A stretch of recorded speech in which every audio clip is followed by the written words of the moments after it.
زبان پہ بار الہا یہ کس کا نام آیا کہ میرے نطق میں بوسے میری زبان کے لیے محمد رسول اللہ صلی اللہ علیہ وسلم.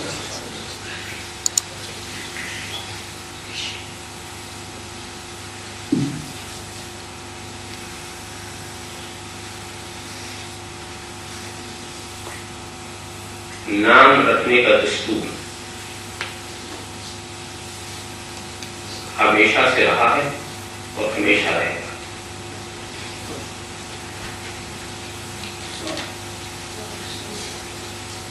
اور لوگ ناموں کے انتخاب میں بہت غور و فکر سے کام لیتے ہیں، بلکہ اچھے ناموں کے انتخاب کے لیے کبھی علماء اور مشائخ سے بھی مشورہ لیتے ہیں، بلکہ حضور برکت کے لیے کسی پرہیزگار سے اپنے بچے کا نام رکھاتے ہیں اور اس بات کا خیال رکھتے ہیں کہ نام ایسا ہو جس کے انوار و برکات سے میرا بچہ فیض حاصل کرتا رہے. مگر یہ ایک ہماری مجبوری ضرور ہے کہ ہم جس کا بھی نام رکھتے ہیں اس کی صلاحیتوں سے ناواقف ہوتے ہیں. ہم یہ نہیں جانتے کہ آج ہم جس کو رحمت کہنا چاہتے ہیں کہیں مستقبل میں وہ زحمت نہ ثابت ہو جائے. ہمیں کچھ نہیں معلوم کہ آج ہم نے جس کا نام حاضر رکھا ہے کہیں مستقبل کا گمراہ نہ ہو. ہم یہ نہیں کہہ سکتے کہ آج ہم نے جس کا نام غلام محمد رکھا ہے کہیں وہ احمد کا باغی نہ ہو. یہ کچھ ہم نہیں سمجھتے. نام جو سمجھ میں آیا رکھ دیا. صلاحیتوں سے ہم ناواقف ہوتے ہیں، استعداد سے ہم بے خبر ہوتے ہیں. یہ ہماری ایک مجبوری ہے، یہ ہماری ایک بے خبری ہے. مگر حد الامکان ہم یہی کوشش کرتے ہیں کہ نام ایسا ہو جس کے اثرات اگر بچے کو اس نام والے پر پڑے تو وہ ایک مثالی انسان کا کردار ادا کر سکے. مگر دوستو یہ تو ہماری تمہاری مجبوری ہے. مگر خالق کائنات رب العالمین قادر مطلق وہ جب کسی کا نام تجویز فرمائے گا اور وہ جب کوئی نام رکھے گا تو وہ نام ہی نہیں، اس کا الگ ہی نہیں، اس کی صفت ہوگا. وہ اس کا الگ ہی ہو کے نہیں رہ جائے گا. صرف نام جان پہچاننے کا ذریعہ نہیں ہوگا. ہم تو کچھ بھی رکھیں، نہیں کہا جا سکتا کہ بعد میں یہ کیا ثابت ہو. مگر رب تبارک و تعالیٰ جسے محمد کہے گا اس کا بچپنا بھی محمد، جوانی بھی محمد، دنیا بھی محمد، آخرت بھی محمد، اول بھی محمد، آخر بھی محمد، ظاہر بھی محمد، باطن بھی محمد. تو ایسے نام کی عظمت کو نہ ہم سمجھ پائیں گے نہ سمجھا پائیں گے. کیسا نام رکھنے والا رب تبارک و تعالیٰ، اور پھر جس کو محمد اور ایسا لفظ اللہ اکبر. آپ علماء سے پوچھیں گے لفظ محمد حمد سے بنتا، اور حمد کا لفظ جو ہے وہ ایک بہت ہی گہرا معنی اپنے اندر رکھتا ہے. حمد کیا چیز؟ محمد الذی یحمد حمد بعد حمد، محمد وہ جس کی مسلسل حمد کی ہے. یہ محمد کی تعریف ہے. محمد وہ ہے جس کی مسلسل حمد کی جائے، یعنی اس کی تعریف سے کوئی ساتھ کوئی گھڑی خالی نہ ہو. وہ محمد. آپ خیال کریں گے کہ پھر یہ حمد کیا چیز؟ ایک سوال یہ پیدا ہوا. میں ذرا ہلکے انداز میں بات عرض کرنے کی کوشش کروں گا. ویسے اگر علماء سے پوچھیں گے تو وہ کہیں گے هو الثناء على الجميل الاختیاری. ہم تو کہتے ہیں اختیاری خوبیوں پر تعریف کرنا. یہیں سے ایک دوسرا اشارہ نکل گیا کہ خوبیاں بھی دو طرح کی ہوتی ہیں. ایک وہ جو انسان کے اختیار میں ہو اور ایک وہ ہے جو انسان کے اختیار سے باہر. جو اختیاری خوبی ہوتی ہے حمد کا تعلق اس سے ہوتا.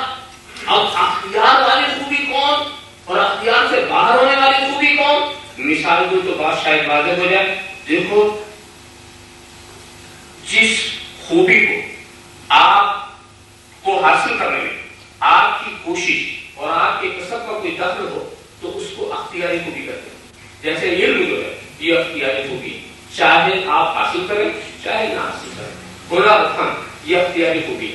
چاہے آپ حاصل کریں چاہے نہ حاصل کریں، دونوں چیزوں کا آپ کا اختیار ہے، مگر قد و قامت یہ آپ کے اختیار کی چیز نہیں، شکل و صورت یہ آپ کے اختیار کی چیز نہیں، ناپ و نقشہ یہ آپ کے اختیار کی نہیں، چہرہ کالا ہے تو آپ گورا نہیں کر سکتے، گورا ہے تو کالا نہیں کر سکتے، لمبے میں تو ناٹے نہیں ہو سکتے، ناٹے میں تو لمبے نہیں ہو سکتے، یہ آپ کے اختیار کی خوبی نہیں۔ اس کو اور واضح طور پر سمجھاؤں، چاند کی چاندنی اس کے اختیار کی نہیں، سورج کی روشنی اس کے اختیار کی نہیں، موتی کی چمک اس کے اختیار میں نہیں، پھولوں کی مہک اس کے اختیار میں نہیں، ایسے ہی دریاؤں کی روانی اس کے اختیار میں نہیں، سورج کو چمکنا ہی پڑے گا چاہے وہ چاہے یا نہ چاہے، چاند کو چاندنی دینی ہی پڑے گی چاہے اس کی خواہش ہو چاہے نہ ہو، موتی کو چمکنا ہی پڑے گا، پھول کو مہکنا ہی پڑے گا، دریا میں روانی لازمی ہے، ایسے ہی آبشار کے نغمے یہ اس کے اختیار کے نہیں، یہ غیر اختیاری خوبیاں، اسی لیے ان خوبیوں پر اگر تم نے تعریف کی تو یہ حمد نہیں ہے، اس کو مدح کہتے ہیں، اس کے لیے حمد کا لفظ استعمال نہیں کرتے۔ آپ چاند کی چاندنی کی تعریف کریں، آپ پھولوں کی مہک کی تعریف کریں، آپ دریا کی روانی کی تعریف کریں، آپ آبشار کے نغموں کی تعریف کریں، آپ اور سورج کی روشنی کی تعریف کریں، اس طرح کی کسی کے قد و قامت کی تعریف کریں، کسی کے حسن و جمال کی تعریف کریں تو اس کو مدح کہیں گے، اس لیے کہ یہ اختیاری خوبی نہیں، مگر کسی کے علم و فن کی تعریف کریں، کسی کی خطابت کی تعریف کریں، کسی کی قوت تحریر کی تعریف کریں، کسی کی قوت زبان کی تعریف کریں تو یہ چیزیں ایسی ہیں جو اس کے اختیار اور اس کے مشق و تمرین سے متعلق تھیں، اس لیے اس تعریف کو کہتے ہیں یہ حمد۔ تو حمد جو ہے وہ اختیاری تعریفوں پر ہوتی، تو اب محمد وہ ہے جس کی مسلسل مدح کی جائے نہیں، جس کی مسلسل حمد کی جائے، جس کی مسلسل حمد کی جائے،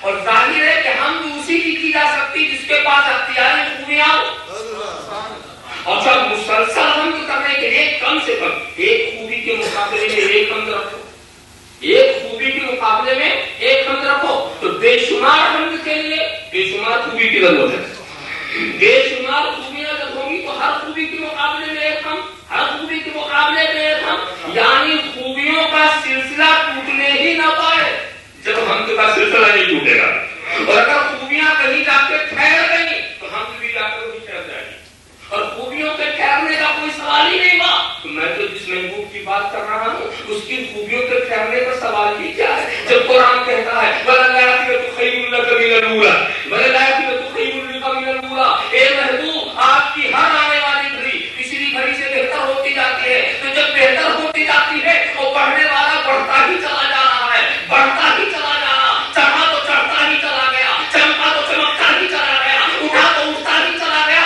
اور ایسے مقام پر پہنچا کہ اس کی تعبیر متشابہات میں ہو گئی، ایسے مقام پر پہنچا کہ اس کا سمجھنا سمجھانا محالات فطرت میں ہو گیا، ایسے مقام پر پہنچا کہ دنا وتدلّا فکان قاب قوسین او ادنی، وہاں بھی پہنچ کر کے یہی سنائی دے رہا وَلَلْآخِرَةُ خَيْرٌ لَكَ مِنَ الْأُولَىٰ وَلَلْآخِرَةُ خَيْرٌ لَكَ مِنَ الْأُولَىٰ، اب بھی وہ پڑھنے والا بڑھتا ہی جا رہا، تو نہ اس کی خوبیوں میں کمی آ رہی ہے نہ ہم میں کبھی رکاوٹ ہو سکے گی۔ معلوم یہ ہوا کہ محمد وہی ہوگا جس کے اندر بے شمار اختیاری خوبیاں ہوں۔ کچھ لوگ عجیب ہیں، کہتے ہیں جس کا نام محمد ہے اسے کسی چیز کا اختیار نہیں، میں تو یہ سوچتا ہوں جس کا نام محمد ہے اس کے نام ہی سے اختیار برس رہا، اگر اختیار ہی نہیں تو وہ محمد کیسا؟ محمد صلی اللہ علیہ وسلم۔ مگر ایک بات میں سوچنے لگا کہ دیکھو دنیا کا حال عجیب ہے، ذہنوں کی بناوٹ عجیب ہے، سوچنے کا انداز عجیب ہے، کہیں ایسا نہ ہو کہ میرے محبوب کو لوگ یاد کرنا چھوڑ دیں، تعریف کرنا چھوڑ دیں، میلاد کی مجلس کرنا چھوڑ دیں، معراج کا جلسہ کرنا چھوڑ دیں، رسول کا نام لینا چھوڑ دیں، پھر یہ محمد کیسے رہیں گے؟ پھر یہ محمد کیسے رہے؟ زبان خاموش ہو جائے، وہ ساری دنیا متفق ہو جائے اس بات پر کہ نہ ہم میلاد کریں گے، نہ ہم معراج کا جلسہ کریں گے، نہ رسول کی یاد منائیں گے، نہ رسول کا ذکر کریں گے، تو پھر یہ محمد کیسے؟ مگر دوستو جب ذہن میں یہ سوال پیدا ہوا تو ایک لاہوتی آواز کانوں سے ٹکرائی، ارے نادان یہ تیرے محمد نہیں یہ میرے محمد ہے۔ ان اللہ و ملائکتہ یصلون علی النبی، ان اللہ و ملائکتہ یصلون علی النبی، اللہ اس کے ملائکہ مسلسل تعریف کرتے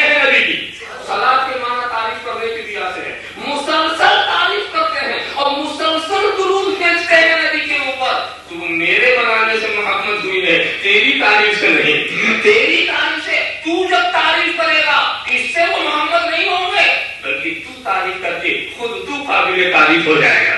تو اگر تعریف کرے گا تو تیری زبان قابل تعریف ہوگی, تیرا بیان قابل تعریف ہوگا. تو اپنے کو قابل تعریف بنانا ہو تو ان کی تعریف کرو, اپنے کو قابل تعریف بنانا ہو تو ان کی تعریف کرو. اگر تم نے ان کی تعریف نہیں کی تو ساری دنیا تمہیں اچھے انداز سے یاد نہ کرے گی, کبھی بھی اچھے انداز سے نہیں. تم نے نہیں دیکھا تعریف کرنے والے بھی تو کچھ تھے رسول کے جنہوں نے تعریف کی. حبش سے آ کے تعریف کیا, کوئی روم سے آ کے تعریف کر رہا, کوئی فارس سے آ کے تعریف کر رہا ہے, کوئی عجم کی نہ جانے کن منزلوں سے آ کے تعریف کر رہا. تو وہ ایسا قابل تعریف ہوا کہ حبش کا بلال ہمارا سردار ہو گیا, روم کا سہیل ہمارا سردار ہو گیا, سلمان کا فارس ہمارا تاجدار ہو گیا. تعریف کر کے قابل تعریف بنتے گئے. اور گھر والے نے تعریف سے انکار کر دیا تھا, ابو لہب نے تعریف سے انکار کیا, عتبہ و شیبہ نے تعریف سے انکار کیا, عقبہ ابن ابی معیط نے تعریف سے انکار کر دیا.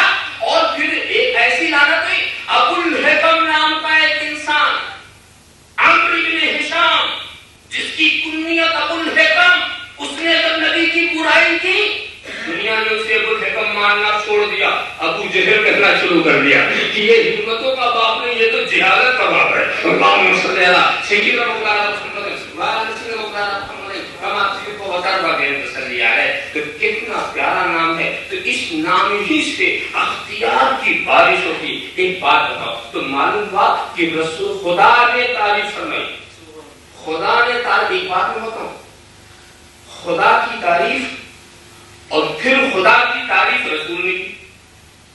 اور سچی بات یہ کہ تعریف وہی کرے گا جس کو معرفت مکمل.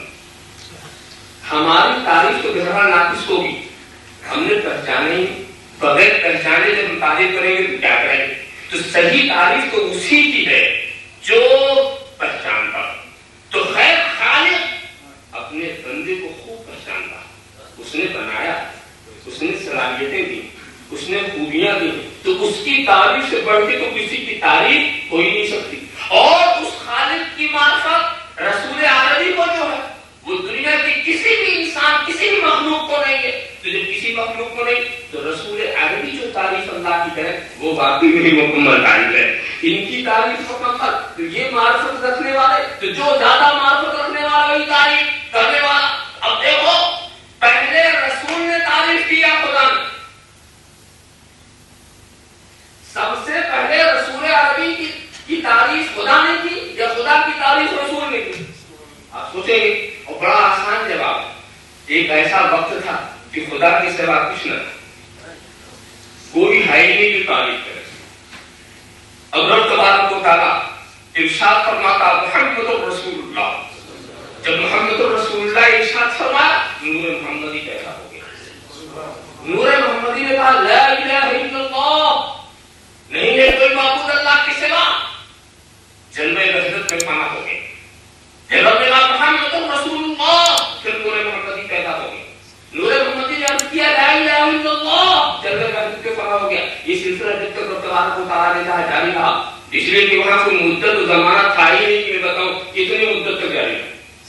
اس لیے کہ زمانہ اور مدت بنتی ہے گردش افلاک سے, اور جو افلاک کا وجود ہی نہ ہو, گردشی نہ ہو تو وقت کیا ہو, زمانہ کیا ہوگا. سمجھ لو کہ جب تک خدا نے چاہا یہ سلسلہ جاری رہا پھر نور قائم ہو گیا. یہ تو ایک واقعہ ہے جس کی طرف میں نے اشارہ کیا, مگر میں پوچھتا ہوں کہ پہلے محمد رسول اللہ کس نے کہا, پہلے محمد رسول اللہ کس نے کیا. تو سب سے پہلی تعریف تو خدا نے شروع کی, سب سے پہلی تعریف تو خدا نے شروع کی ہے. اسی لیے میں اکثر کہا کرتا ہوں کہ محمد رسول اللہ اگر تم کہتے ہو تو بات کچھ اور ہے, اور لا الہ الا اللہ کہتے ہو تو بات کچھ اور ہے. لا الہ الا اللہ کہنے والے ہیں محمد رسول اللہ, تو لا الہ الا اللہ کہو گے تو سنت مصطفیٰ ادا ہوگی, اور محمد رسول اللہ کہو گے تو سنت کبریہ ادا ہوگی.